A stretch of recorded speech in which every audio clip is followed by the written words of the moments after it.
everyone. Nice. We don't have to do it twice. That's great. Welcome to the 16th annual NewFronts.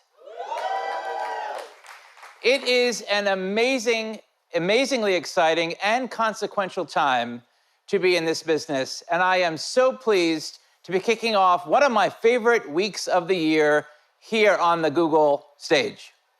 As I was thinking about this speech, I was reflecting on some of the contrasts that are playing out in the marketplace. And I learned a new word along the way, which is a dialectic.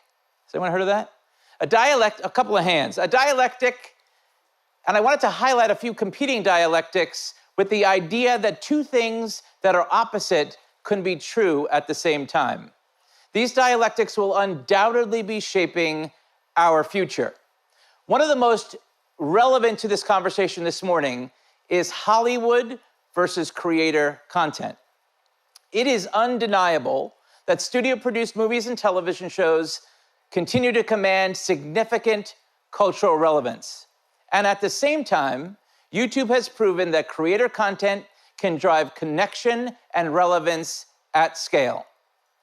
Both Hollywood content and creator content now play a critical role in brand and performance marketing. The creator economy, which is valued at $250 billion today and is expected to go to $480 billion by 2027, illustrates how creators are the next-gen studios of tomorrow. Paradoxically, platforms like YouTube TV reinforce Hollywood's position by providing a means to access traditional live television and sports. These shifts are also being reflected in the way that we plan, buy, and allocate spend. Each year, we take a look back and a look ahead at where spend is going in the video space. So according to our 2024 IAB Video Ad Spend Report, digital video reached $54 billion in ad spend in 2023, and it's anticipated to grow 16% to $63 billion in 2024. We could do a round of applause for that. 2024 will be the first year that digital video surpasses linear television, representing 52% of the video market compared to 48% for linear. If we look at 2023 to 2024, we see some really interesting estimates. Social video growing 20% to $23.4 billion, CTV growing 12% to $22.7 billion, and online video growing 18% to $16.8 billion. This is some significant scale. Remember earlier when I talked about competing dialectics? Here's another one. While digital video has triumphed, it's also still at the beginning. I love that this business is thriving, but we are not here to take a victory lap.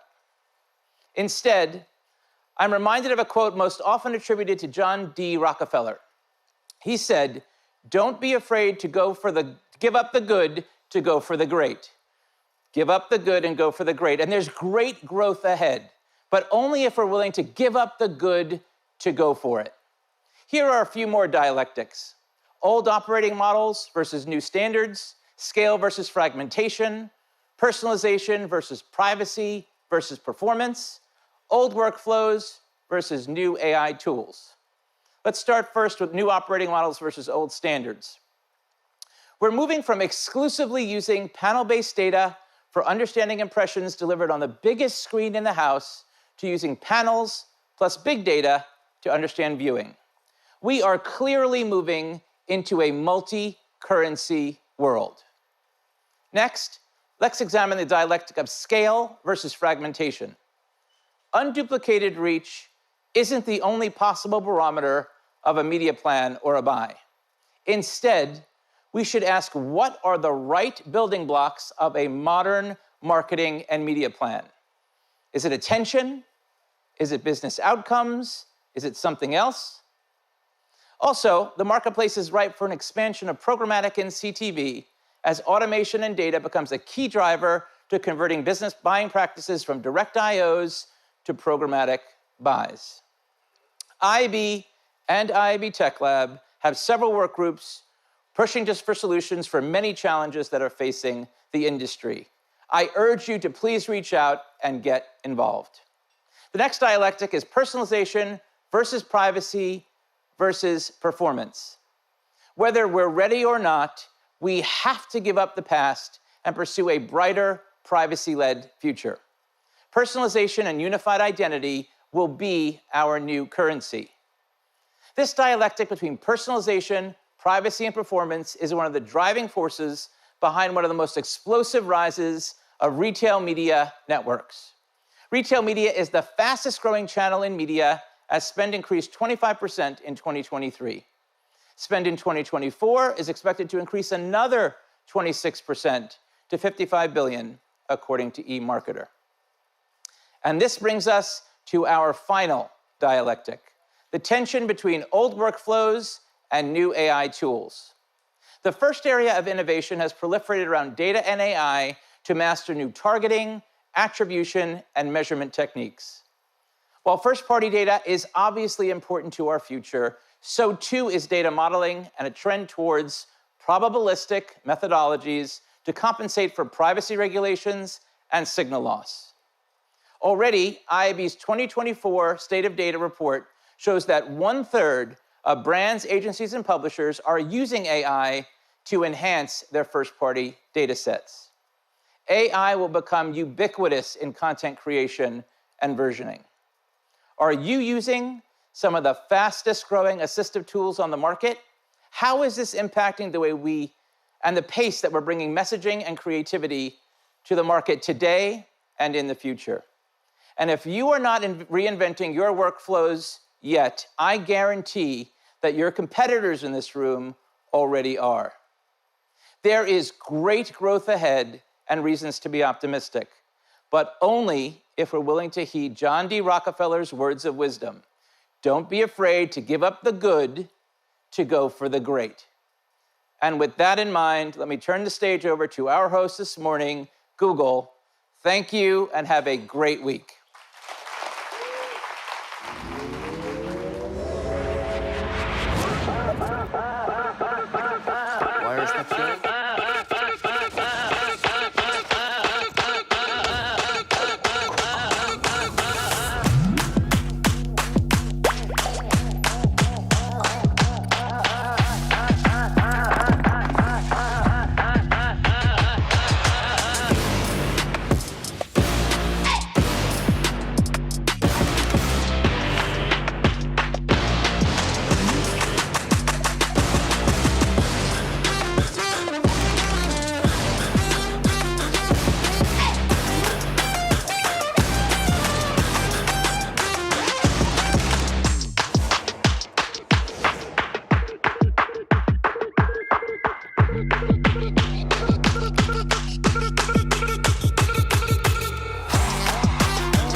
Good morning, everyone. Thank you, David. Amazing speech. Thank you all so much for coming to us to see at Google's NewFront's presentation. I'm Sean Downey, and today I want to talk to all of you about transformation, specifically the transformative shifts that our industry is facing right now. Now, we've all seen them. We've probably all felt them. But with these changes comes a great opportunity, the chance to rethink things that we've been doing and question if they're still working. For marketers, it's always been about making deep and meaningful connections with our consumers. And that hasn't changed, but the way that we do this has. And it's fueled by a new generation of viewers and technology. And together, we can build the future of marketing as we usher in this new era of streaming. Now, recently, we've been seeing a major shift in how people watch what they love.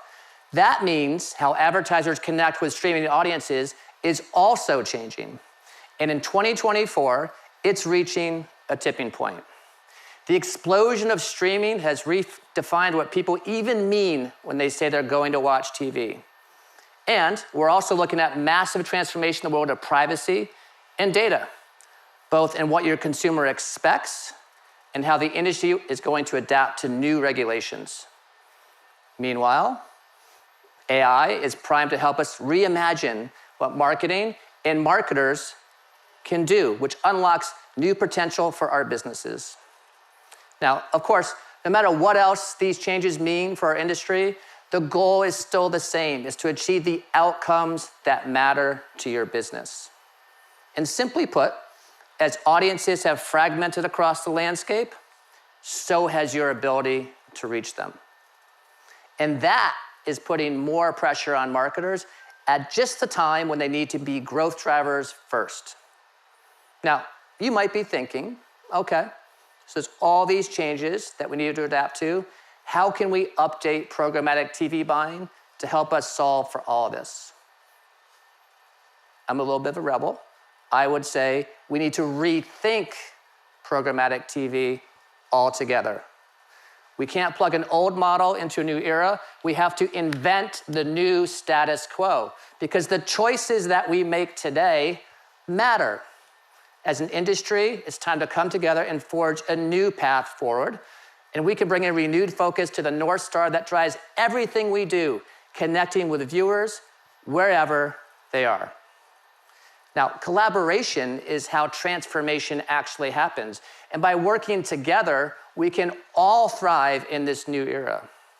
And that's why it's important to unify your streaming media.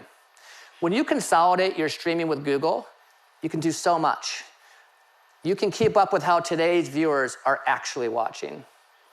And you can put Google AI to work fueling stronger business outcomes, growth, and better return on your investment, all while leveraging privacy-preserving technologies. So let's start with keeping up with viewers. It's important to understand where your audience loves to watch. But today, that's not always so cut and dry. When people say that they watch TV, it means much more than it used to. They love watching sports, for example, but they also love the content that surrounds the game, everything from behind-the-scenes footage to throwback highlights to player podcasts. And the same is true for beauty, fitness, gaming, gardening, you name it, there's a culture around the content. And it's especially true for entertainment. On YouTube, there are worlds of content surrounding film and television, from reactions to recipe videos. And that's why publishers like Disney and NBC Universal, with their vast libraries of beloved content, are such great partners. With all these worlds of content to engage with, it's not surprising that Nielsen Gauge has reported that for 12 months straight, the #1 thing people watch on their TV screens is YouTube. They're even watching YouTube Shorts on the TV screen. And views of Shorts on connected TVs in the US have grown by more than 75% from January to September in 2023. And all of this speaks to just how profoundly fluid viewing habits have become. And watch time is even fluid across different platforms and publishers. So something that's considered normal viewing behavior today, like toggling between Saturday Night Live and Mr. Beast seamlessly on the same device, could actually look totally different in just a few years. So yes, viewership is quite complex. But just because the audiences are fragmented doesn't mean your media has to be as well. And that's why it's time for all of us to rethink and go beyond silos like devices, formats, and content length. And when you bring your partners and inventory together under one roof, you can stay one step ahead of where viewership might go next. And this can also help you make stronger connections with your consumers, especially when you factor in AI. But AI can only be as good as the data that you feed it. With first-party data, you can build a strong measurement foundation for the future, and you can ensure that your audience is getting a relevant and personalized ad experience. And marketers who leverage first-party data, enabling AI, have seen a 30% lift in their performance. So what we want to do is focus on the big picture, new principles and new approaches where we can all adopt, instead of technicalities and technical loopholes.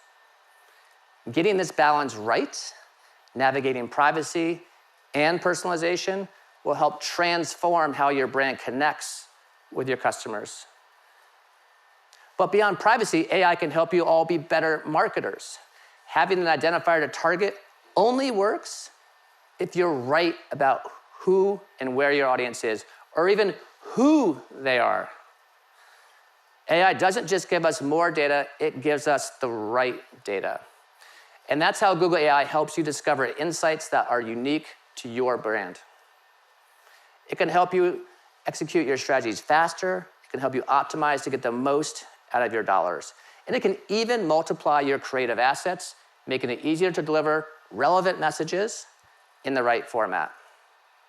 But above all, Google AI can help you connect with your audience wherever they are watching right now, and where they'll watch in the future. When you have that connection with your audience, your data will only get stronger along with your business results.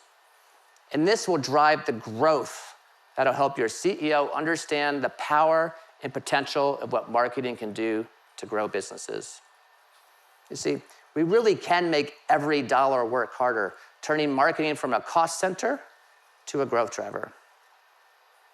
Now, these shifts might seem a bit overwhelming right now, but we've been through periods of transformative change before, from the arrival of the internet to the shift to mobile. And now, the AI opportunity is coming at a time when marketers are being faced with these urgent challenges and being asked to deliver business outcomes more efficiently. Now, personally, I'm excited about the possibilities ahead, and our commitment is to collaborate with all of you every step for this journey and prepare for whatever comes next. So thank you for coming and tuning into the Google NewFront. We hope you enjoy the show.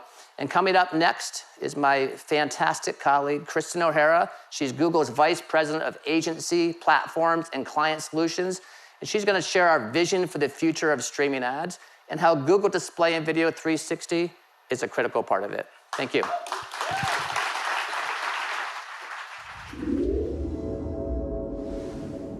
Williams at 3-2. A swing.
Well, good morning, everyone, and thank you so much for being with us today. Simply put, marketing is at an inflection point. And at Google, our responsibility is to help you land all of those shifts that Sean just talked about. And it starts with partnership, not just with us at Google, but with all of the partners you need to unlock the magic of streaming today and in the future. And you've actually given us great feedback about what you want from a demand-side platform, and we've listened. You told us you want a future-ready DSP, one that's going to give you access to all the worlds of content people watch today, and that's going to help you fuel the business and marketing outcomes for growth, all while meeting your consumers' expectations for relevant ads and privacy-safe advertising. So today, I'm delighted to share 4 ways we're evolving DV360 to help you maximize your streaming investments and make any marketing or business objective possible. So we're gonna look at ad frequency, how you reach today's streaming audiences, how you measure across publishers, platforms, and devices, and finally, how together we can build privacy-forward solutions for the industry. So let's get started with ad frequency controls. Now, let's face it, repetitive ads are annoying, period. They turn off your viewers, they annoy consumers, right? And they actually drain your marketing budget. So managing how often your campaigns get seen is a really tricky thing, especially when your audience is fragmented across so many platforms and you're buying inventory from so many separate sources. So imagine a world where you could unify your streaming with frequency ad management solutions powered by Google AI that's gonna get your ads seen by who you want, when you want. Well, guess what? That, my friends, is Display and Video 360 today. Research shows that on average, unified video on DV360 delivers 120% higher return when compared to third-party video bought directly, and an 18% higher ROAS than linear TV. It means less waste, more cost savings, and better ROAS. Let's take a look at our friends at Danone. They were actually at the forefront of this seismic shift in consumer behavior to streaming. They consolidated all of their video, their streaming video, on DV360. As a result, they saw a 20% cost savings that they were then able to actually reinvest into working media, which in turn increased their unique reach. Now, if it weren't for frequency management, those impressions would have basically been wasted, right? By the way, they also saw up to 50% increase in effectiveness on their campaigns. So now, media unification is simply part of Danone's strategy. Okay, so as Sean said, right now, people are watching so many amazing movies, TV shows, creator content, sports, shorts, you name it. So that's why we evolved DV360 to actually help you better connect with viewers across all of that content.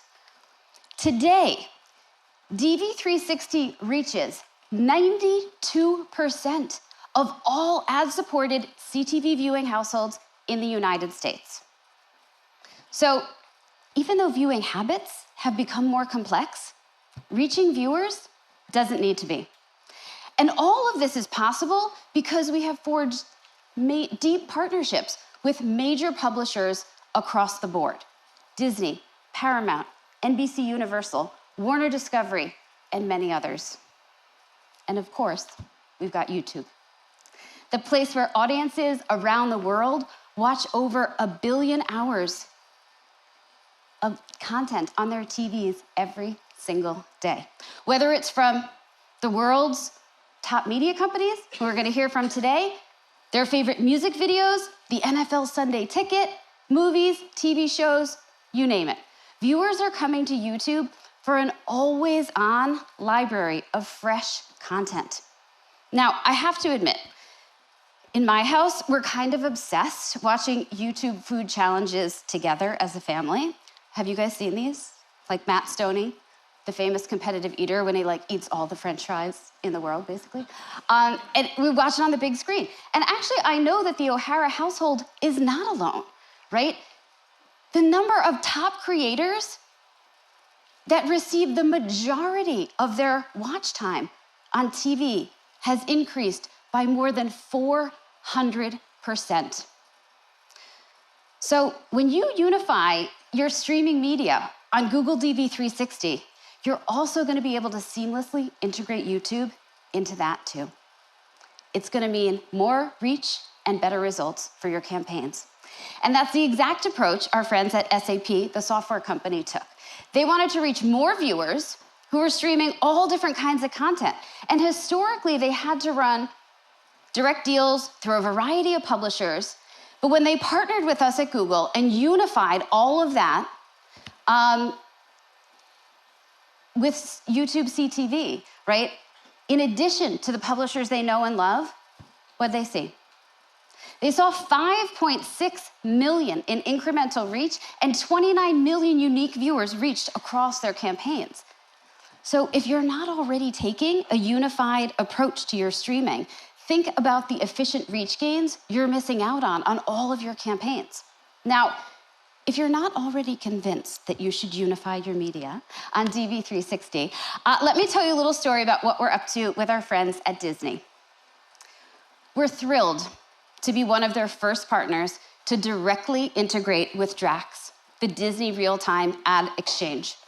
This is going to allow you to reach relevant audiences across the entire Disney portfolio at more meaningful moments with increased speed, accuracy, and flexibility. And now, with the expansion of our instant deals, a tool on DV360 that's going to help marketers skip the complex negotiation process, you're soon going to be able to select whatever inventory you want across Disney's portfolio, as well as YouTube guaranteed and non-guaranteed, all on DV360. I want to thank Rita Farrow and her team at Disney for the trust and collaboration that they have placed in Google. Okay, let's talk measurement. We know everybody needs to see the full picture of how their investments are performing. And a unified approach to streaming can transform how you optimize your campaigns in real time. When all of your tools can work for all of your inventory sources, you're going to get more insight and be able to prove the value of every dollar you're spending. So on DV360 right now, you can access YouTube's measurement tools like brand lift and cross-media reach across third-party CTV partners. A little reminder, brand lift is going to show you the total performance of your campaign across publishers so you can understand the lift on key metrics like awareness and purchase intent. Cross-media reach is going to help you understand the incremental and deduplicated reach across your linear TV, YouTube, and third-party CTV publisher inventory. It's going to give you a single campaign view that in many ways is going to enable you to close the cycle between buying, planning, and measuring your media vastly. You're going to be able to better optimize linear and streaming campaigns. And last on measurement, we also know something that's really important to our partners is how are your CTV dollars driving action elsewhere? So now you're going to be able to use DV360 cross-device conversion reports powered by Google AI to do exactly that. Okay. Last, but perhaps most importantly, is privacy. So we've had a long industry conversation about changes in consumer privacy. And we all know it's imperative that we continue to work together to navigate the signal loss, like third-party cookies. But it's also imperative that we start to incorporate new solutions that are actually going to help this industry build trust between brands and consumers. The decisions that we all make today are going to shape the future of our industry. Together, we all have the opportunity to make privacy-forward solutions the new normal, even on connected TV. The future of privacy will be built in partnership. At Google, we're doing this with publisher advertiser identity reconciliation. A bit of a mouthful, but we lovingly call it PAIR. PAIR is Google's identity solution that is going to give advertisers and publishers a new way to power campaigns using first-party data. Today, PAIR is already live with NBC Universal, and we're going to hear more about that later in our show. It's also coming soon to Disney through our direct integration with Drax. It's going to allow advertisers to activate and measure audiences using PAIR directly with Disney's audience graph as the source. And now, we're not just working with the publishers. Google is also working with the industry to find ways to build privacy-forward solutions. Today, I'm thrilled to announce that Google and the IAB Tech Lab are partnering on a new effort to open source PAIR to the industry. We're sharing the PAIR protocol with the IAB Tech Lab so other ad tech companies and our industry as a whole can adopt privacy-forward solutions that are going to benefit everyone. This is a win for the industry because we believe the future of privacy will be built in partnership. So, has anyone noticed my recurring refrain this morning? It's actually been partnership, because it's our biggest priority as we reimagine what's possible for marketing in the age of streaming. At Google, we're committed to being your partner, but also collaborating with the industry to build AI-powered solutions that are going to drive your business and, as we say at Google, respect the user. So now, to share a little more about one of our partners who's finding success unifying their streaming video on DV360, I'm delighted to introduce the Vice President of Digital and Marketing at Mars Pet Nutrition, Sarah Newton-Smith, and Group Director, VP of Performance at Essence MediaCom, Nick Amico.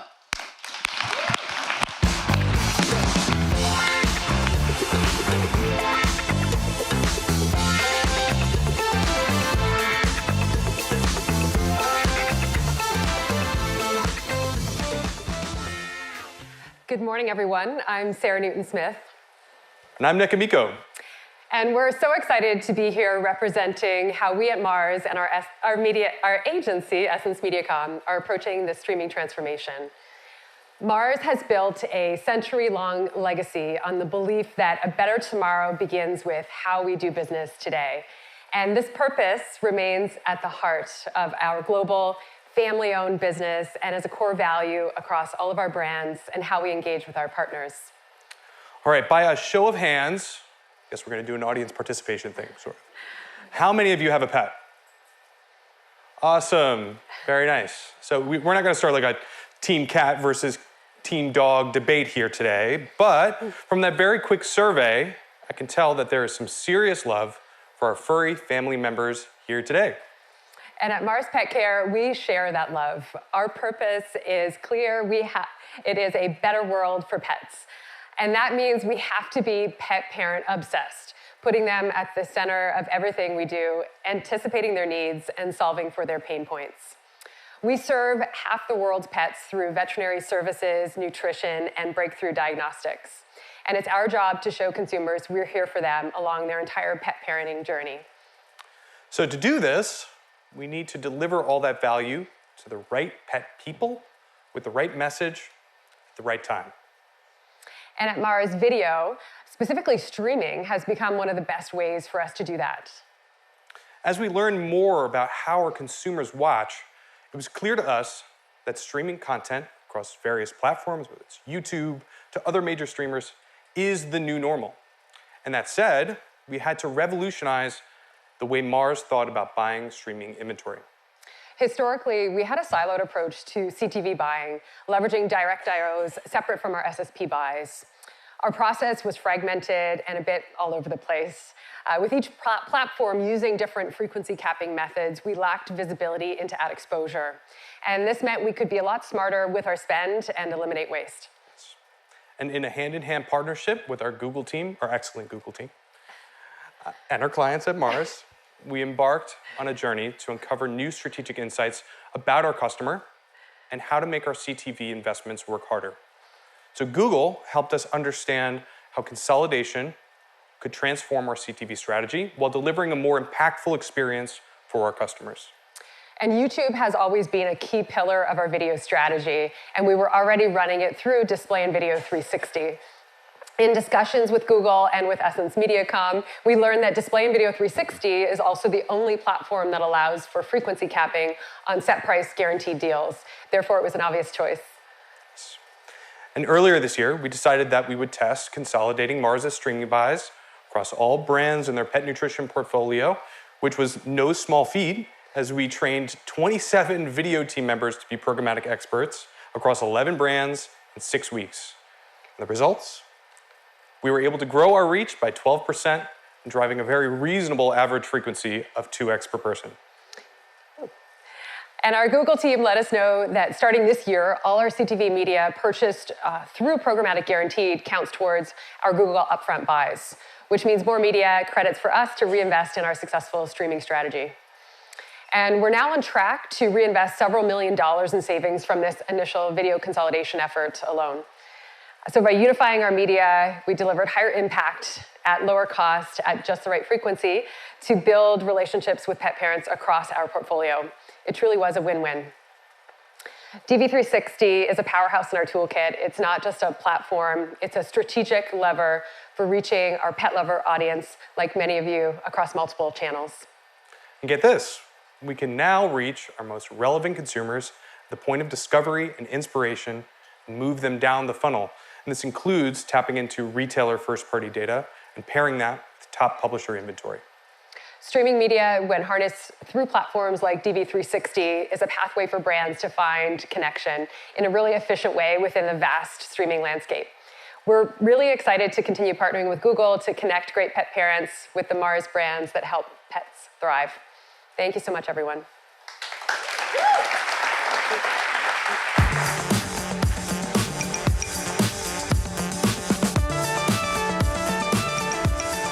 Well, thank you so much, Sarah and Nick, for sharing your incredible story about the pets. Love that. Our next guests are from two beloved film and TV powerhouses. Paramount and Warner Discovery are at the forefront of innovation in marketing for the age of streaming. To learn more about how they're doing it, please welcome to the stage the VP of Programmatic Ad Sales at Paramount, Pete Shalala, as well as Senior VP Ad Sales and Revenue Operations at Warner Brothers Discovery, Jill Steinhauser. Come on up, guys.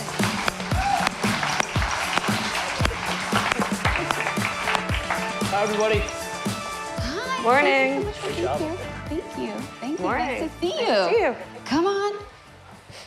Let's just sit down and have a little chit-chat on a Monday morning. Nice house. I know. Well, thank you so much, Jill and Pete, for being here with us. Let's start with kind of a question, the burning question I'm sure that's on everybody's mind, fresh from the weekend.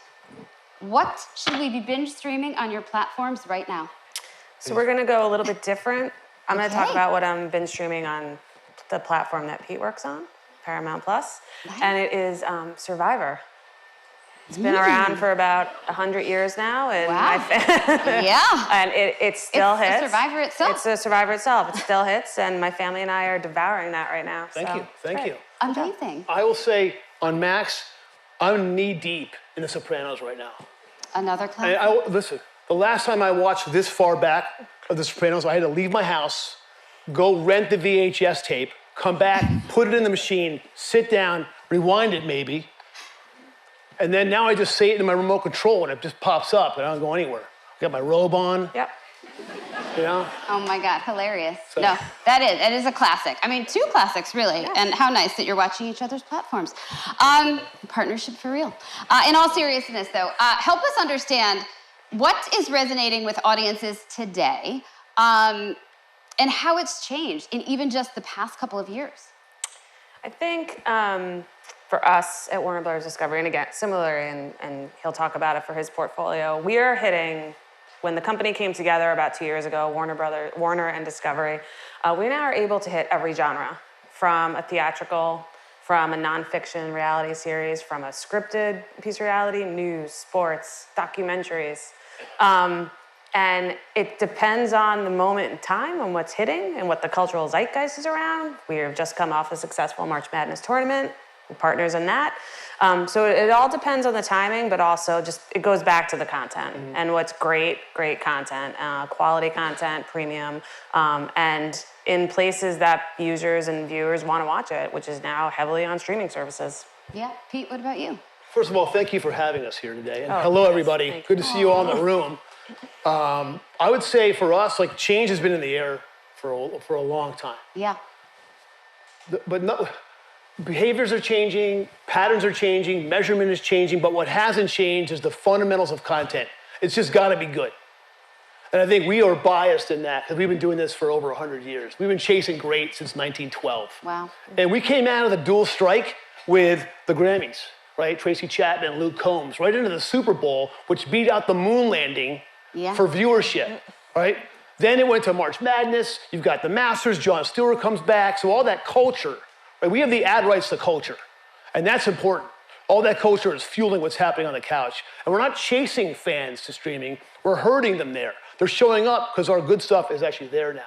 So I think what's changed is that there's more things to watch, but what hasn't changed is that we're making good content and people are showing up. Yes, the power of story is timeless, that is for sure. So clearly, even just based on what you just shared, I mean, these are two platforms that have vast film and TV libraries and literally have something for every viewer and whatever mood they're in. So how are you adapting distribution to serve consumers and viewers in this age of streaming? All right, that's a good question. So we'll talk, I'll talk about theatricals in that space a little bit. What we're doing is we obviously own a major motion picture studio, Barbie, and Kristen's in her Barbie pink today, so thank you for showing up for that. Congratulations on Barbie. I mean, what a success. Incredible. We're very focused on screen to stream and getting that juggernaut, not only obviously in the theaters for a very long run, but getting it in a window onto the streaming service. Where it's, you know, #1 title on a consistent basis for theatricals. And my whole family is binging, watching. And it's about serving up your viewer, your user, your visitor, and capturing them by, you know, figuring out a way to keep them on the platform and making more recommendations and personalizing that experience for the user. That's what it's all about. And, you know, in terms of where else we're putting it is, you know, we're trying to get this huge collection of content out to as many viewers as possible, whether it's on our owned platform, whether we license some content elsewhere, whether it's in an authenticated environment or not. Windowing is really important, and also, you know, just feeding your audience across many different modalities as much as you can. Amazing. All right, and Pete, what about for you guys at Paramount? How are you thinking about distribution? We're always thinking about distribution. Like, that's our oxygen. Right? We're content creators, so we need to get it out. It's different now because we're going D2C, but we've always focused on two core traits: relevancy and consumption patterns. How do you keep the brands hot? And then how do you continue to drive audiences? Because the last time I checked, this economy is built on attention. So I think, you know, given the turn and shift of viewing, we have put our ducks in each of the baskets that we stream out, because it's not a monolithic. Streaming is many different things. Yeah. So we have Pluto for FAST, right, which was born in 2012 or 2014. We turned off C3 in the skinnies and the big bundles, right? So that's a 1-to-1 ad in live streaming television. And then we have Paramount Plus, which launched in 2014 as All Access on CBS. So we're 10 years deep into entertaining fans and programming for fans, because the majority of our inventory is in live. Pluto is joint in progress.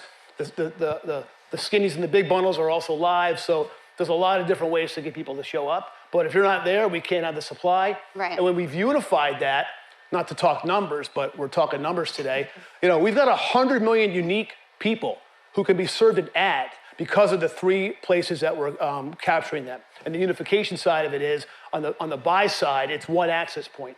So there's a lot of impressions showing up. We're doing as many impressions as we are in one day as we did in a quarter before the pandemic. Yeah. So quality has showed up. Which is pretty remarkable, I think, just in terms of how fast things have changed with streaming. So listen, in the spirit of partnership today, we want to thank you for being partners on DV360, both of you, and surfacing, right, all of this amazing content for viewers, as well as inventory for advertisers and agency partners. So tell us, how's it going? Any success stories or any things that you want to highlight today from a DV perspective? Sure. We, as a company, both prior to being WBD, worked with DV360 on traditional display for a long time. They were always a big tool in our quiver and a big partner. Now, you're so heavily leaned into the CTV space, which is our bread and butter. And the transaction type that DV360 is so good at is coming more and more closer to this D2C, on-demand, or live content. And we couldn't be more pleased with the results. It's a very fast-growing DSP for us, and we're keeping a close eye on it.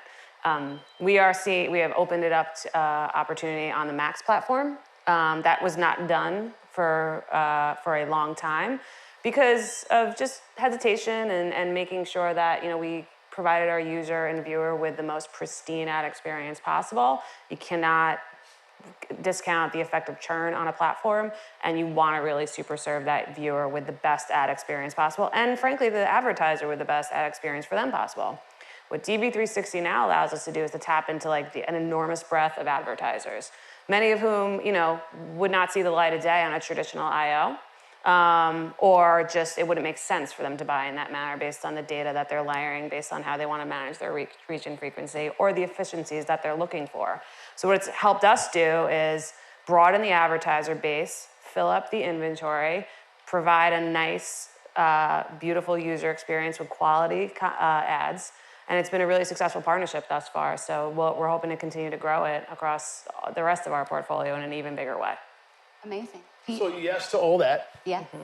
But I think what's really cool is that for the first time in 100 years, we can now offer kids and family content through a pipe, thanks to DV360. It's PG, there's no data passing, but you can now be automated into kids and family inventory. And that's a big thing for us, because we have a huge commitment to that. I would also say on top of that, we have thousands of clients now, as opposed to hundreds. And one, that's good for revenue, but that's also good to fill that ad pod. The repetitiveness, the things that bother the person on that couch is solved with a lot of variety of advertising. For sure. I mean, I think one of the themes I kind of heard from both of you on that, which we're starting to talk a lot about, which is this notion of premium brands like you guys have, privacy, and performance are not at odds. And we as an industry need to find better ways to have that all come together to serve the brands, but also the audiences. Okay, so I spoke earlier about the importance of measurement in our new era of streaming. And I know, Jill, you and I had a chat last week about this. I'd love to hear a little about how each of you are thinking about the role of measurement and how things are changing in this CTV world. Yep, you spoke about it, and David kicked it off talking about privacy, compliant personalization. I think that's such a beauty in this industry. Whereas traditional television, it provides immense value for advertisers. There's no question about that. But you get such a lot of data precision when you come to the CTV space. It's a beautiful television-like experience for your viewer. It's on a big screen for the most part in CTV.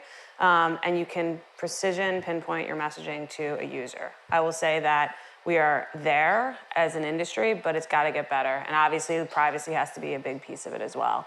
So we're doing a lot of things. We just launched our new clean room, Ollie. Thank you. It's Snowflake. Thank you.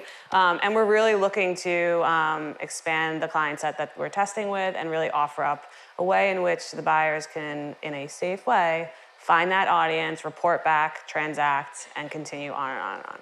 Amazing. And Pete, what's going on at Paramount in the world of measurement? I mean, measurement always lags innovation. The dawn of cable, when cable first came out, we actually sent for a band in Australia, brought them to the US, put them in rotation, had the VJs talk about them. We had a break in excess to show people that we actually had an audience. So it took us that kind of work to get to measurement. Pete, I get the sense you're full of good stories so in this industry. I will say for us, we love measurement, we love new currencies, and especially for someone like us who've been at the top of the funnel for so long, we generate demand, we create excitement, the 15s and 30s that pull the heartstrings we love. But now we're starting to move down funnel with identity, solutions like Pair, right? So now you can actually have that, limit the waste, push that intent down. And I think with retail media, which we'll hear more about today, you've got that bottom of the funnel outcome attribution piece. So we're really young, but it seems like TV is going to have the power of television and the precision and speed of digital very quickly. Yeah. And I think that's a really good answer. Fantastic. Well, I mean, and he can make stuff up too. No, I'm just kidding.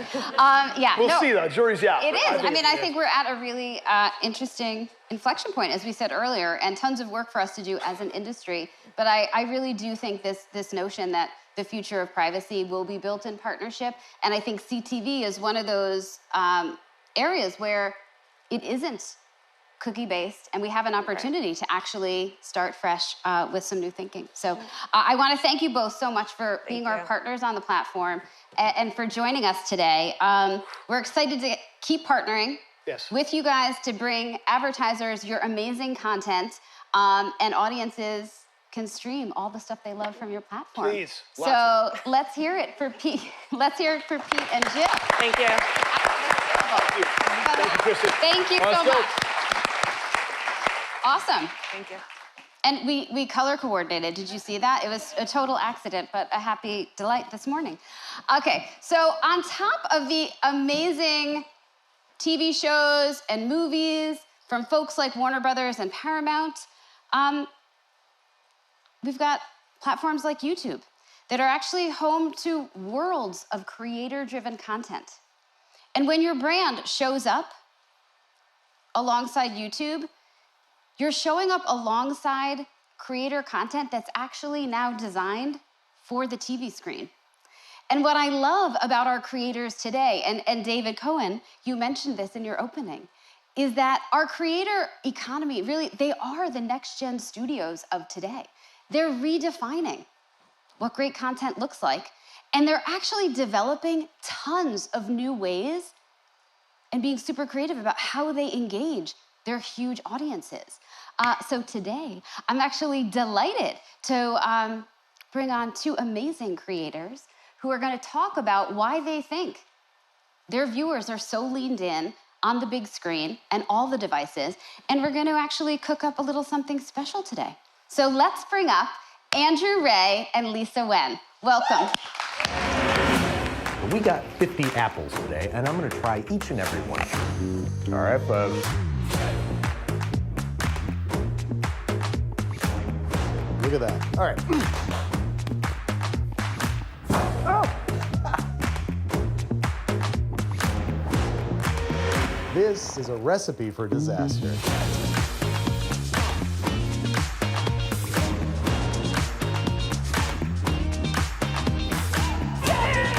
Was I able to successfully make a cake pop? Cheers. Bye.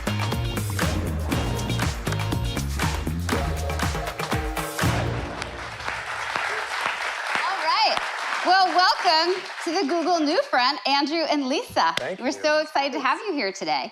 I don't know about anyone else in our audience today, but I've been up quite early, and I am a little ready for a sugar rush right about now. So, Lisa, what are we cooking? Kristen, we are about to make cake pops. Woohoo!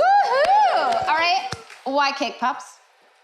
Well, Andrew and I realized that we've both made cake pops on our channel, or in my case, and as you just saw, attempted to. So hopefully this is my redemption moment. Yeah, I saw that video, and how? Just rookie mistakes, you know? But I do think that people prefer watching cooking fails. It's just more entertaining, you know? Absolutely. It's a core tenet of my channel, mistakes. I even have a show called Botched by Babish, where I just make mistakes all day. Okay. People love it. Well, hopefully we're not going to be an episode of that right now. Okay, so what are we going to do with all of these amazing ingredients, Andrew? I'm seeing some cake here. We've got a little frosting. Something is melting in a pot. I'm not exactly sure what that is. We've got some sprinkles. Tell us, what are we doing? This is all you need. Cake scraps, frosting, white chocolate. We're gonna break up these cake scraps into crumbs, add the frosting, make it into a sort of mixture that we're gonna dip in the white chocolate, and we're gonna eat it. Sounds easy. I'm staying away from the gloves. This looks dangerous. Okay. Okay, well, while you guys are getting the cake pops going, let's talk a little bit about, like, everybody loves a good origin story. So, Andrew, almost 10 years on YouTube and 10 million subscribers. How did you get started? Thank you. Well, so I went to film school. I didn't go to culinary school. And I got kind of stuck in a job where I was feeling creatively repressed, and I made a video just for the sake of making it, uploaded it to YouTube, got some good feedback, and found just utter creative freedom on the platform, and I haven't looked back since. Wow, well, we are so glad that you made that shift because your viewers are obviously loving what you're creating. And Lisa, so you got your start in 2020. I think we all remember that year. And since then, you've amassed 5 million subscribers. So tell us what made you get started producing content on YouTube.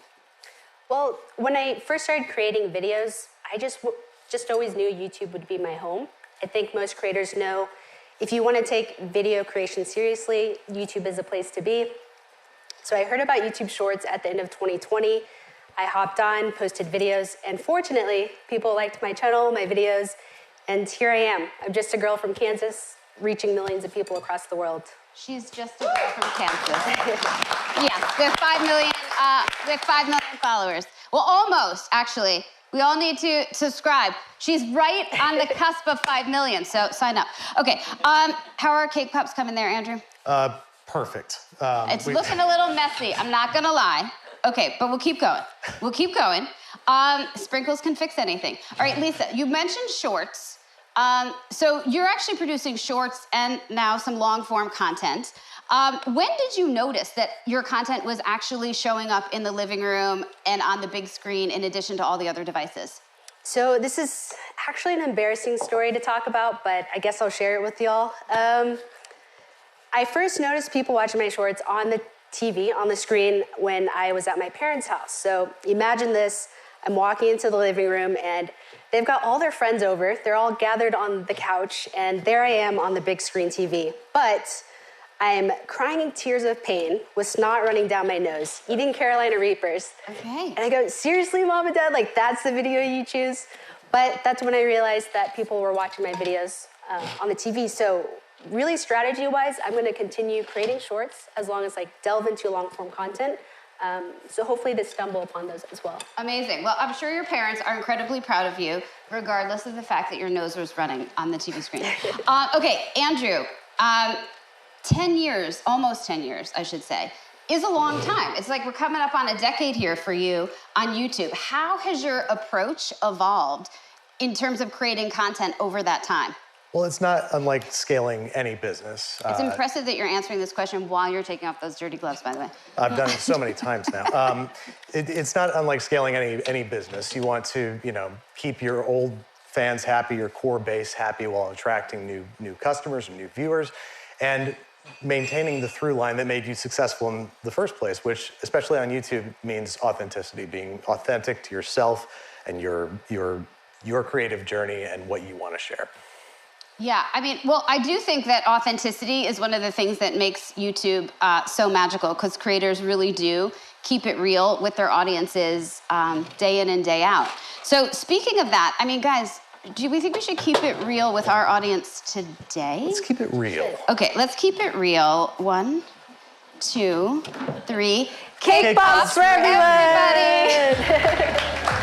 All right, nice. Okay, well, while our fans here are enjoying their delicious cake pops, are you gonna brave it and dip it in the chocolate there, melt it? Okay, we'll talk about one last question, which is, why do you think, you want me to dip? Would you sprinkle these? Oh, you want me to sprinkle? Oh, I get an official job. It's so nice. Look at this. Uh-oh. I might be having an episode of Botched right now. This is a live stage adaptation. Okay, we did not rehearse this part, people. Okay. All right, guys. This is for the love of YouTube. Okay. Okay, so just one last question while folks are eating their cake pops out there. Why is it, do you think, that viewers actually have shifted to start watching creator content on the big screen in their homes? Because it is a seismic shift that we've been seeing. I think sometimes people may just want a break from content that they think is too polished or perfect. With my videos, I want the viewer to feel like they're in the kitchen with me cooking, or traveling alongside me as I'm traveling to different countries and trying different foods. I want to build that relatable connection with my audience so that it's not only a more enjoyable experience for them, it makes my job failing in the kitchen a whole lot easier. Well, listen, I see success today. All right, Andrew, what about you? Well, YouTube is the first platform to really be all in one. Short form, long form, feature length documentaries, movies, TV. And in spite of all that, it's become the ultimate place to forge a great relationship with your audience.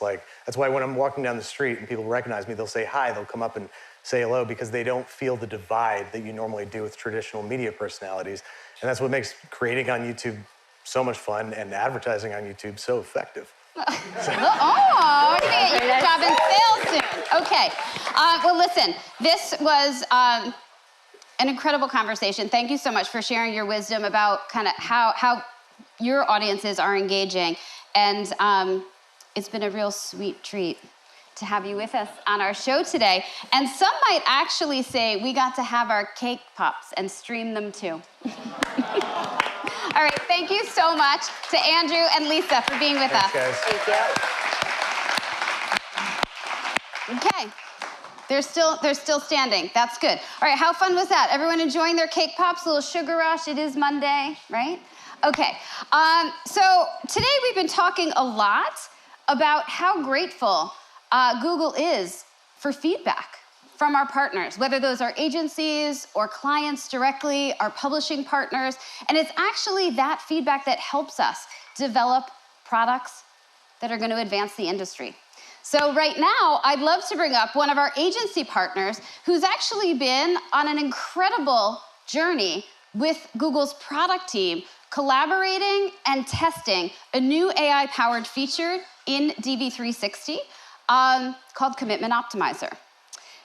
This is actually a new feature that is designed to streamline one of the most complex, time-consuming, and perhaps like painful tasks for teams who have to manage upfront investments and annual video commitments on behalf of their clients. So please join me in welcoming OMG's SVP of Global and the Global Head of Programmatic and In-Housing, Claire Ritchie.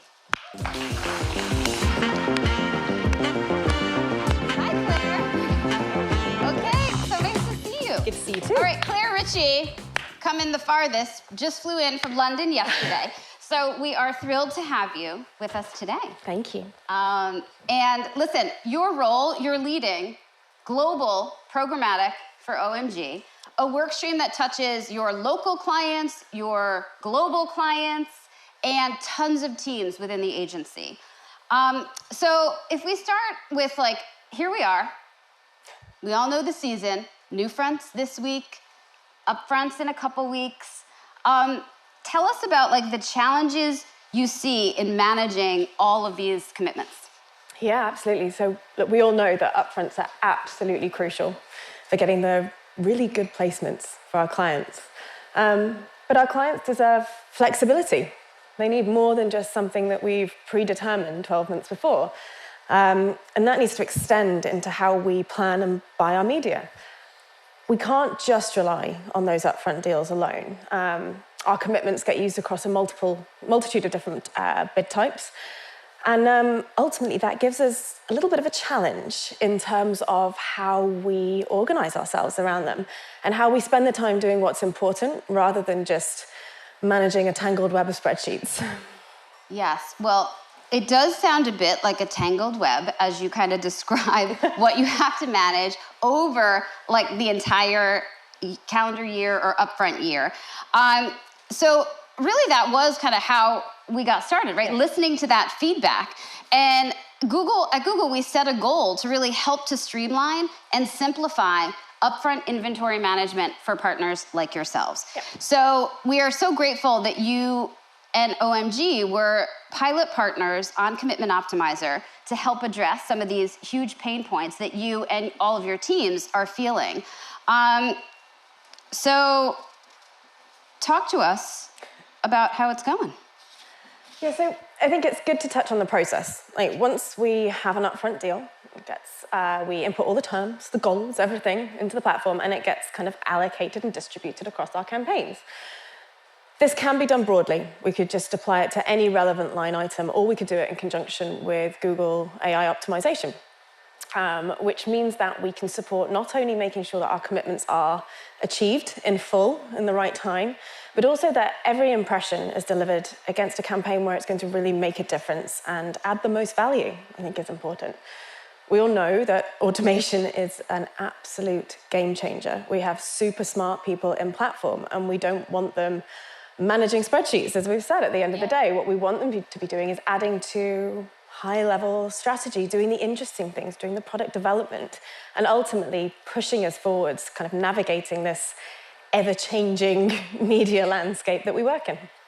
Yeah, I mean, it is great to hear that the teams are being freed up to do the type of work that they enjoy and can have greater impact on the business. And that is like one of the things we have been talking about is like, how do we help our partners to put Google AI to work that is gonna do just that? Yeah. So we've been up and running for a bit. So do you wanna talk a little bit about some of the early results OMG is seeing on the Commitment Optimizer pilot? Yeah, absolutely. So the test that we've seen so far, Commitment Optimizer has helped us deliver up to 3 times more impressions against our desired deals. So boosting reach, delivery, and ultimately there's been no negative spend impact, which is really important. Often when we apply a level of technology over things, there is an increased cost, and we haven't seen that here. Optimized spending, it really contributes to having happier clients, better results. It's easy math. And it also gives us a much stronger position when we are negotiating any kind of deal, because we have so much more clarity around where we're going with it and how we can use it. I think it's also important to say that it gives us a level of fluidity. We can adjust to plans. We can't see 12 months in the future always, much as I wish I had a crystal ball. I do not. And it's not like any client ever makes a change in the middle of the year. No, absolutely not. No. Of course they do, but as they should. We don't know what's happening. We can only plan the best we can, but in a dynamic market, adaptability is absolutely crucial. Commitment Optimizer is another kind of tool in our arsenal. It lets us pivot, it lets us move, it lets us be nimble and reactive, and ultimately improves the results for our clients. And executing upfront deals with better ability ultimately allows us to use non-guaranteed programmatic to fulfill reach and kind of add impact to those commitments that we have. Amazing. Well, I do think agility is the name of the game today. I mean, the world is moving so fast that we all have to lean in and really build those skills. So you did have a unique opportunity, personally actually, to collaborate with our product teams at Google to not just test, but actually help collaborate on development of the Commitment Optimizer product. So talk to us a little bit about what that journey was like. Fantastic, and I'm not just saying it. You're saying that because Bill's here, no. There were ups, there were downs, there was points at which we've learned a lot about, I think, both of each other's businesses, which has been exceptionally valuable. But I think the initial conversations that we had with the DV360 team kind of focused on the need for scaling formats that weren't easily accessible through upfront negotiation, still scarce. And I think it's a prime example of how co-development can really work. Agencies and their clients through them can influence the product roadmap. We know anyone can use a DSP, but it is the dedicated, educated traders, those people in platform day in, day out, who make a real difference. And it's worth saying that product development together, it doesn't have to be a big product, a new shiny thing like we're able to talk about today. It can be a little tweak in platform. It can be something that's intuitive to someone who's in there every day, but maybe not how the platform's been built. And those active discussions and kind of collaborative efforts with the teams building these tools not only further our relationships, but ultimately what we're doing in the industry, which is really exciting. Our products meet real-world challenges and the things that we are kind of coming up against as an industry and give us best-in-class solutions for our clients. But we're really lucky. Because this is not the first kind of step in this direction that we've had. We've been on a journey for a while. Absolutely not the first step. And I think, we have been working together to find ways to simplify a lot of the challenges and centralize deal management. And we've collaborated on some products leading up to this point. And we're thrilled that you helped us take Commitment Optimizer really to that next level and seeing the success with your teams. The other thing that I love that you touched on, Claire, too, is like this notion, I heard this phrase last week, it's the human in the loop. And even with AI, like when your teams come in and are the practitioners, the human in the loop does help make the AI work better. So really, really important work that your team shared. But in addition to everything you're doing all this on a global basis. So you've got tons of clients across regions, borders. How is a tool like Commitment Optimizer helping manage the complexity of a true global portfolio?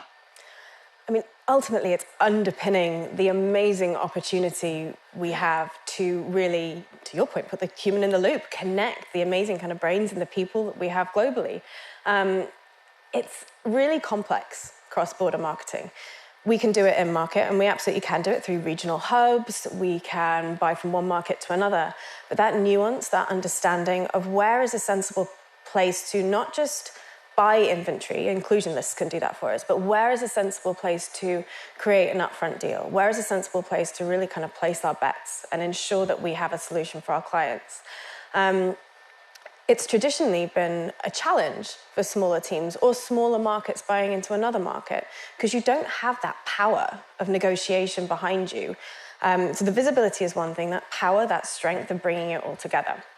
So if you imagine a centralized pool of high quality, pre-negotiated inventory, you understand the price, you understand the quality, that you can buy into from any market, we are ultimately improving our kind of validity of buying cross-border. And it also helps in terms of those negotiation points as well. So if we take any market, the US, for example, if we are negotiating upfront with a publisher, if we're able to add global scale to that, then there's so much more that we can do in terms of that confirmation and that layer of confidence that we have in going into negotiation.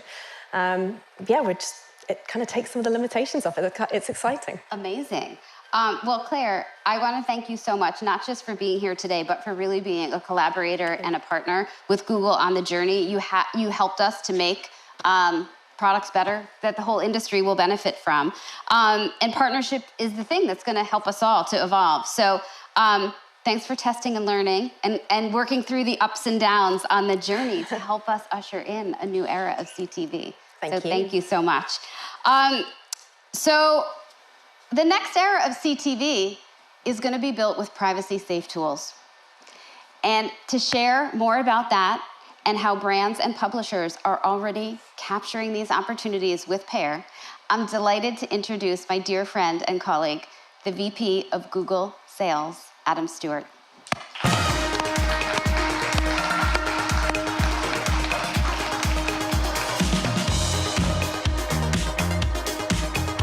Thank you, Kristen, and hi, everyone. I'm Adam, Vice President of Sales here at Google. Before I jump in, I need to know, how were the cake pops? Thumbs up for the cake pops. Were they good? They looked good. They did not make their way backstage, so hopefully there's a few left. So we've talked a lot today about reaching viewers across all the great content that they're currently watching. But what about reaching the right viewer? And how do we improve our audience strategies so they're not just better than TV, but really on the level with digital? Well, one way is privacy. Our research shows that 85% of consumers globally want brands to invest in privacy-safe technologies. And there's no reason to believe the living room is any different. Privacy may not be front and center in CTV conversations today, but trust me, that will change. We actually have an amazing opportunity to get this right from day one. Because CTV has never used third-party cookies, we can start fresh instead of recreating outdated techniques. To do this, marketers need to forge new relationships with customers that are built on trust. And we do that by leveraging a signal that we all know is durable, first-party data. That's why Google launched Pair and why we're open sourcing it to the industry through the IAB Tech Lab. As Kristen said, Pair helps keep advertisers' first-party data in a privacy-safe way. It's a protocol that gives advertisers the ability to show relevant ads to some of their highest intent audiences. This helps increase advertising performance and hit marketing objectives while truly respecting people's privacy expectations. Here's an example. Imagine you're an auto brand. And let's say a group of people have engaged with your content on your website and signed up for a mailing list. Separately, these same people have also shared their email addresses with a publisher by logging into their properties. With Pair, you'll be able to reach these people on that publisher's website because they have an existing relationship with both you and the publisher. Pair also fully protects your data because each party maintains full data ownership and control of the data they share, and data pooling is prohibited. We know that 76% of advertisers and agencies find the usage of IDs based on pooled data concerning from a regulatory standpoint. This is why we're seeing momentum across the industry with top publishers like NBCU and Disney. Other brands like Albertson and agencies like PMG Worldwide are among the first to test PAIR alongside NBC Universal. As PMG's founder, George Popstefanoff said, Display and Video's PAIR protocol empowers advertisers to maximize their first-party data in the midst of third-party cookie deprecation. This partnership between Google, clean rooms, premier publishers is key to getting ready for the future of privacy-forward advertising. And the partnership between Google and NBC Universal is also critical to build durable, future-proof strategies. Today, we have a special guest to share more about this partnership. Ladies and gentlemen, live from New York, Chief Data Officer John Lee.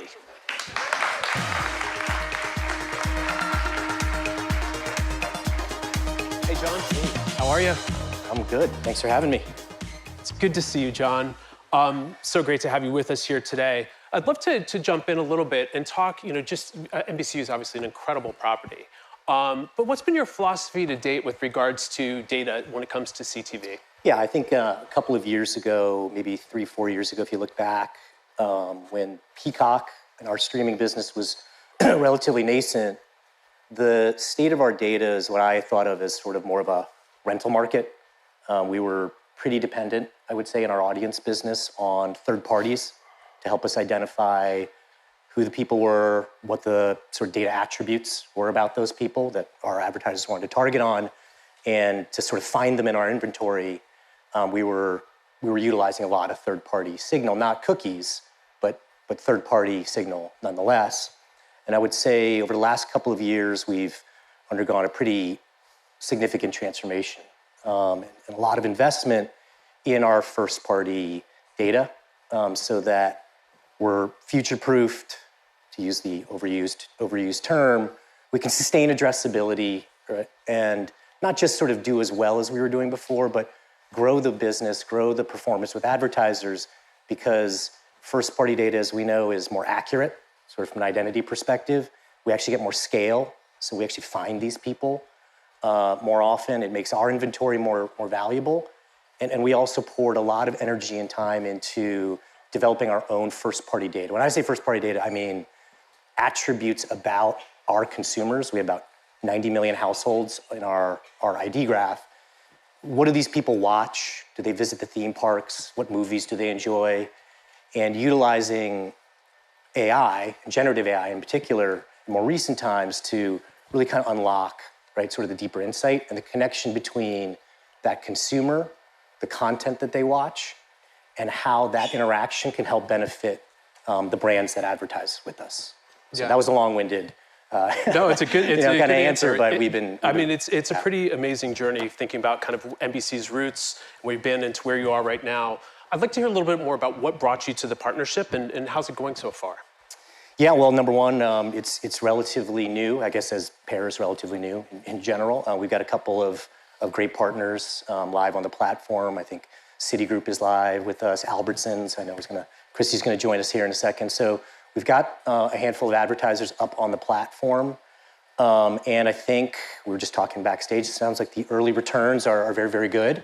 To be honest, not to sound like an idiot, but as we expected, right? Because what brought us to the partnership in the first place is how do we avail, right, our first-party data and all of that sort of identity scale that, again, is from people logging into Peacock, logging into the NBC Sports app, buying a ticket to the theme park, buying a movie ticket on Fandango, like that sort of whole representation there. And then how do we get that connected with the least amount of signal loss, right? Most directly with the first-party data of an advertiser. So that's a commercial for PAIR right there, right? We appreciate that. And sort of like as little filler in between. Obviously, you have DV360, right, which is the market demand for that. It speaks for itself. So that's really a great expression, I think, of what our strategy really is. I think, you said it's early days, and I think we recognize that, but really what matters the most is what we're delivering for our partners. And so what benefits are you seeing resonate for them? Yeah, I think, well, I mean, just to be practical, I think it's early days for clients who are really focused on seeing how they can utilize their first-party data and their agency partners and so forth. So, number one, I think it frankly is an outlet, right, for sort of the innovators or the early adopters to really dig in and learn, because there's a lot to learn on that. Number two, in general, with first-party IDs in programmatic, we have learned that actual audience reach, forget match rates, because I don't really care about that term, actual audience reach is greater. We're actually able to fill better than we were before using third-party signal, and performance is up, right? And so it's sort of hard to untangle these things, like why, right, to all these, but all these things sort of work in concert. And if you're teaching a kindergarten class on this, you would just say, when the advertiser knows exactly who their customer is, and the publisher knows exactly who their customer is, and everyone agrees, right, to the terms of this, and you have a machine in the middle, it's going to work way better, right, than a convoluted ecosystem that's got all these hops and all that trash in it. Very encouraging early returns for sure. And to hear a little bit more, I'd like to welcome Christy Argelon to stage. Christy is the SVP of Retail Media at Albertsons Media Collective. Christy?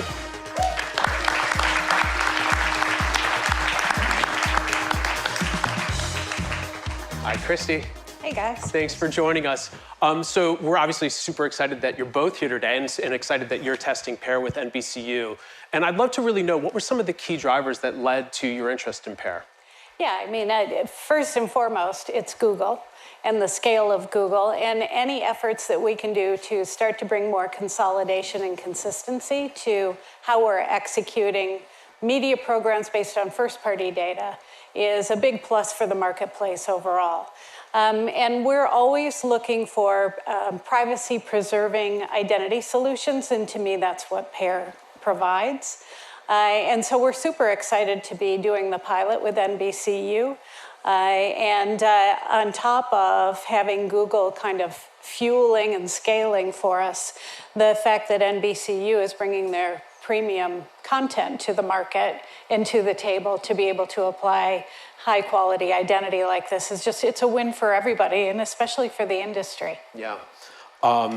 We've talked a lot today about privacy and first-party data, but I'd love to hear a little bit more about how your team specifically are thinking about that in the retail media space as it pertains to CTV advertising. Yeah, I mean, for retail media, this is our moment of transformation for the industry, right? We can finally get to a place where we can start to bring the big promise that we have for the industry overall, and that we have these scaled first-party audiences. We don't necessarily focus on cookies, other than it's placing more demand on what we're bringing to the market, because as cookies come out of the marketplace, the need to find alternative identities and audiences is very acute. And so we're super excited to be poised for this moment of transformation for marketing overall, because now these really high quality audiences will be more prevalent in the marketplace. And John, you were mentioning about how much stronger the results are as a result of real people doing real things. So it's a big moment for all of us, a really great inflection point. I'd love to hear more. You work with obviously a lot of CPG brands, also facing third-party cookie deprecation. I'd love to hear more about your conversations with them about Pair or even third-party cookie deprecation. Yeah, so they're very excited about, again, about Pair and the promise that it offers. What they really are looking for is this consolidation. Everything is so fragmented right now, and to have Google step up and be at the table and have Pair in conjunction to DV360 and all that you offer, there's almost a little bit of a sigh of relief, because it takes a lot of humans to try to connect all the fragmentation we have in this space right now. They see the difference in first-party data-based audiences. They know that it's that much stronger. It allows marketing to be more performant for them. So it's, they're leaning way in. They're just begging for the complexity to come out. I think we're all working towards that, for sure. And I think what you just touched on there, just in terms of the performance, I mean, look, at the end of the day, that is what really does matter in terms of how this media is working effectively for all of our partners. John, this one's for you. NBC has a tremendous great lineup of shows. SNL 2 weeks ago, I think, was absolutely epic. I watched 10 million views on YouTube for the Beavis and Butthead skit. I'm curious, though, you talked about kind of moving from this place of being a place where you were renting data to now kind of really a data owner. So how are you thinking about how NBC's audience data is going to enrich advertisers' campaign efforts? Yeah, I think we evolve as an industry in these phases, and I think we're definitely in this get off of cookies kind of mentality to are you sort of replacement mentality with like how do we sort of deal with that issue.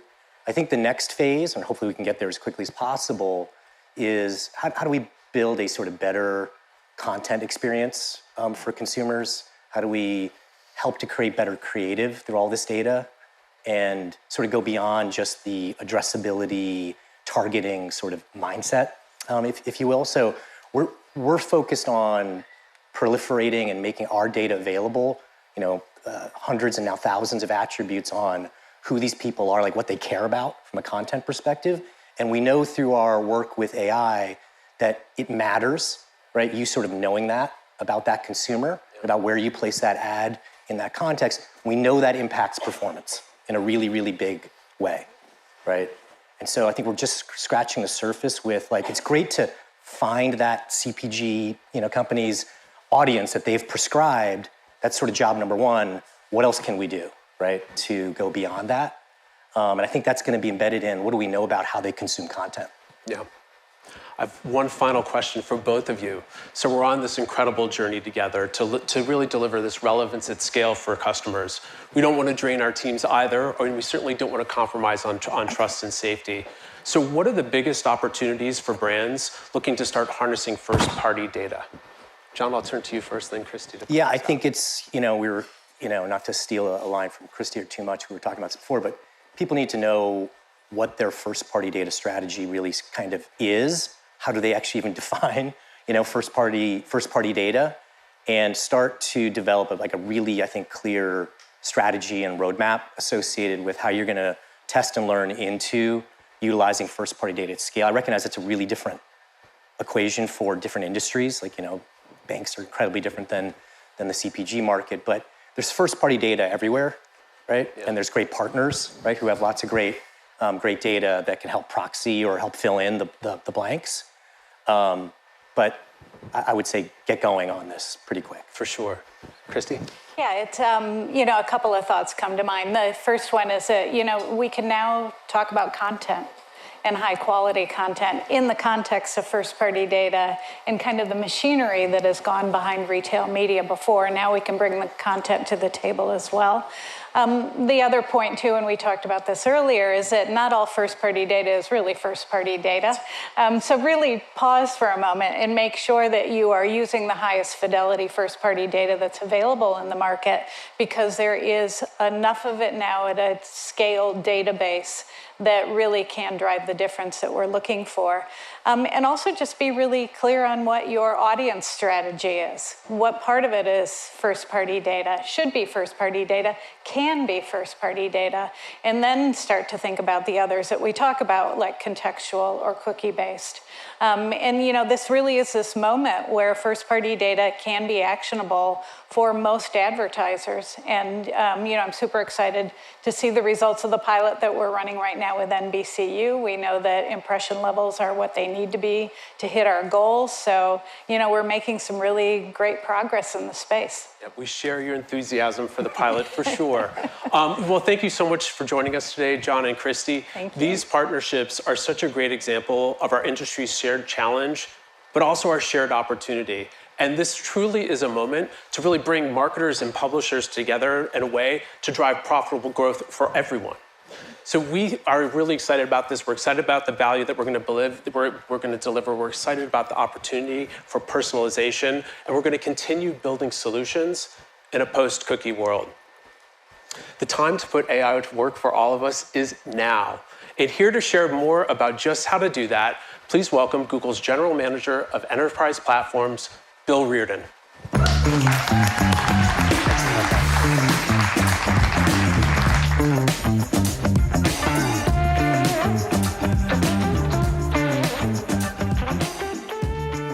Hi, everyone. everyone. I'm Bill. I lead our enterprise platform and engineering teams here at Google. I'm the big guy that likes to worry about a lot of little things, and I'm really excited to be here with you. Today, I want to talk about how a new chapter in ad buying is unfolding. One where those who harness the power of AI will gain a major competitive advantage. Programmatic transformed our industry, streamlining operations and boosting efficiency. Think back to when we were replacing IOs with phone calls, maybe from a landline or a flip phone. Well, today we're witnessing a shift of even greater magnitude, and it's time to unlock the next level of potential with Google AI. We've heard from you that managing campaigns could be easier and that DSPs could be simpler with learning curves that aren't so steep. My mission as general manager is to make Google AI an essential part of your DV360 experience that seamlessly integrates into your workflows. It should go beyond just adding more tools to your toolbox. It should give you the freedom to zero in on the creative, the insightful, the game-changing, while Google AI handles the everyday optimization. For years, we've been investing heavily in Google AI for ad tech with predictive models built in DV360 since 2016. It's deeply embedded now. 96% of you already leverage features powered by Google AI. And YouTube's AI-powered products, such as video reach campaigns and video view campaigns, are already accessible through DV360, connecting you with the right customers at the right time. Yet, it's just the beginning of what Google AI can do for your business. Today, we're excited to bring new generative AI capabilities to Display Video 360. One of the first places you'll see generative AI show up in DV360 is when you set up your audience strategy. Adam touched on the importance of having an impactful audience strategy for your CTV ads, and we think there is a lot of untapped potential for brands here. To that end, we've created Audience Persona, which is a way for you to find audience insights beyond intuition. To give you an idea of how it works, let me give you a scenario. I grew up in Chicago. And if you grew up in Chicago in the 90s, you thought the entire world was full of basketball fans. I still remember how the whole city got totally swept up in Bulls mania. Suddenly, everyone was talking about the games, the players, and of course, the sneakers. So let's say I want to tap into that by launching my own sneaker brand. And yes, this branding was actually created by Google's generative AI. This is Sneakerhead Steve, the audience persona designed by my product marketing team. To start, I'll describe Steve as my ideal audience using natural language. Here, I'm just copying and pasting from the brief, but I can always update it or even write something new if I want using my own media experience. Then, Google AI automatically builds a matching audience using the vast data set it's trained on. There's no need to browse through thousands of potential audience segments. But the real magic? Audience persona can surface insights that might surprise you, which boosts your reach and relevance simultaneously. For example, I may not have realized I should reach people in the market for concert tickets.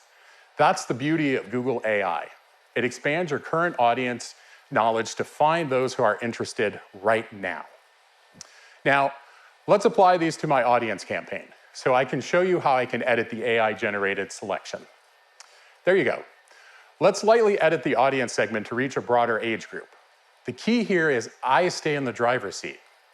Now, we know that not all customers within an audience segment bring the same value to your business. For example, some sneaker lovers may only buy a pair occasionally, while others are hardcore collectors.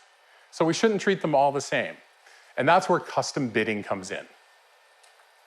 You're the experts on your business. You know the data points that signal success. So custom bidding lets you shape Google AI and prioritize those insights. It hones in on the impressions that deliver the results you want. That's how Google AI aligns with your business goals, giving you differentiated results and a competitive edge. We've also made custom bidding accessible through the intuitive goal builder you see here. It fully eliminates coding. All I have to do is point and click, and an algorithm prioritizing what I want takes shape. You're no longer limited to lower funnel signals. We now also include brand awareness and consideration objectives, which means you can optimize for things like time on screen. And soon, we'll be adding CTV-specific signals like genre. My audience tunes in during the big games, especially big ones like the finals. So prioritizing the sport genre is a perfect way to reach our sneakerhead audience.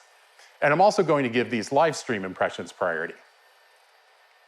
Okay, now let's talk about a real brand that caters to a slightly different audience. Enter the world of B2B powerhouse SaaS.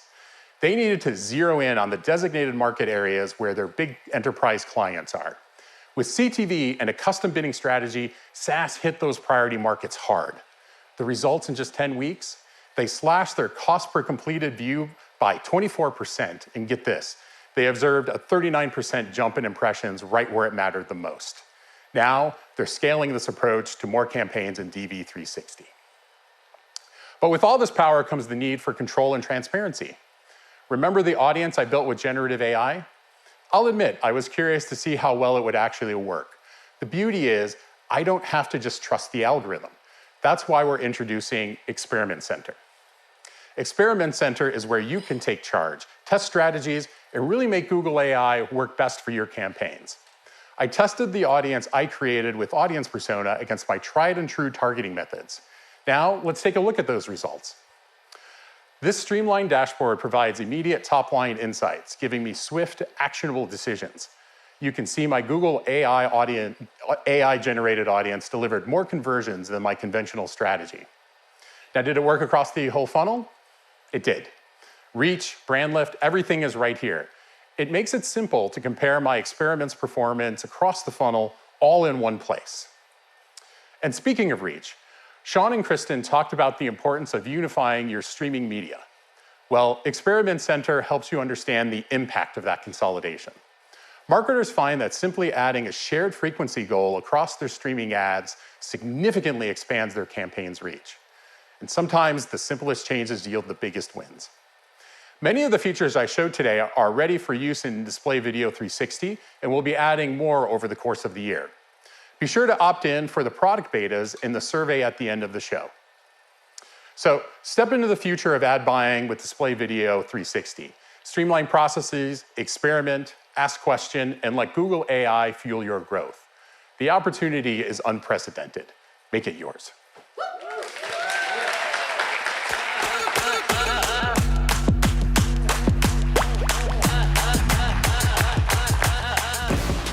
Well, that's a wrap. Thanks so much for joining us at the Google NewFront. Do me one last favor before you go. Take a scan of any of these codes to do a quick survey and let us know how we did, and learn more about the products that we announced today. To all the folks in the IAB, the brands, the agencies, the publishers, and creators who joined us on stage today, thank you very much. We're so grateful for your partnership, and most importantly, your shared vision of what streaming can be. The next era of streaming is about meaningful connections and audiences across the worlds of shows, creators, and the content that they love today. And it's about creating audience solutions that work for everyone by respecting viewers' privacy and bringing together rich first-party data from brands and publishers. And it's about harnessing AI to make any result possible. That's streaming transformed.